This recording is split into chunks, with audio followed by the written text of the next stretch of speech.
Okay, so before talking about today's topic, I want to quickly ask you a question. How would you feel if you have to stick to and continue doing a job where there is no sense of progress? Wouldn't you feel kind of stuck in something absolutely pointless? Well, very similar is the case of any goal, any target that you set for yourself without deciding what metric are you going to use to track progress in it while you do it.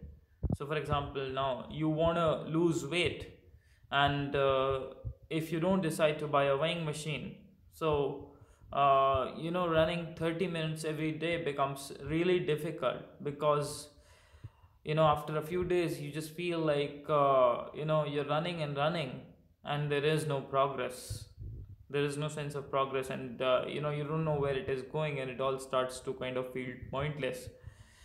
And the job becomes difficult, and continuing with it becomes equally difficult, and especially if it's something like weight loss that needs you to continue for a prolonged period of time before you can see any result, any noticeable result, any noticeable positive result, then it is especially difficult. If it is something that needs you to continue for 2 or 3 days, maybe you are likely to do it and get to the finish line. But especially for the kind of jobs and tasks and targets that have no specific finish line, and progress is slow and difficult, that time having a metric and tracking progress becomes incredibly important, because somewhere humans evolved in a way to explore. And when you are exploring, it's not just random exploration.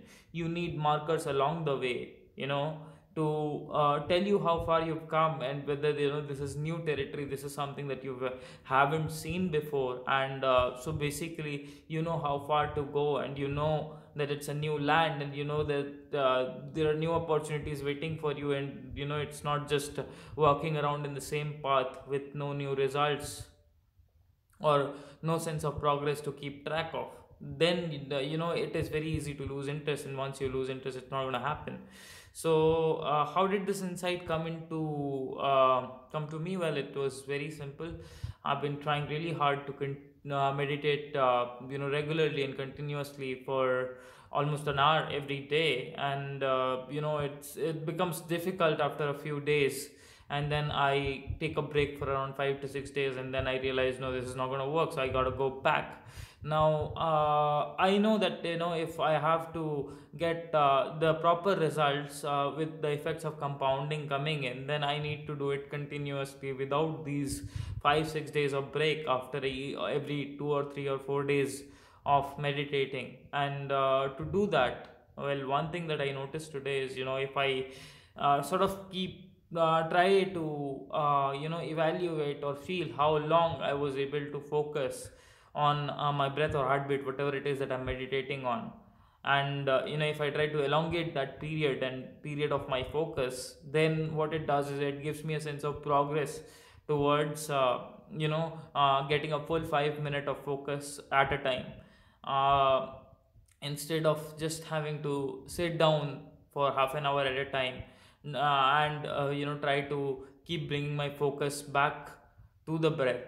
I now have a progress parameter that shows me that, okay, this is the goal, which is basically 5 minutes of focus at a time. And now I can see and feel that, okay, I'm making a positive progress towards that goal. And I can also know when I'm coming closer to it, and when I'm close enough to it.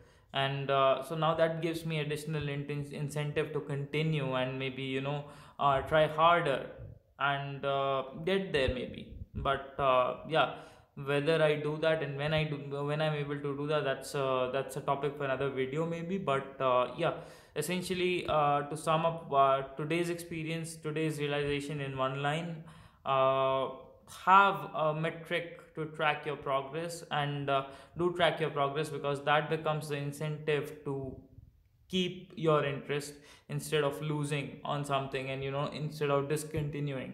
And when you do something for a prolonged period of time, that's when the compounding effect comes in, and you really get results that were beyond your imagination at any point of time initially when you started out. So yeah, that's it for today.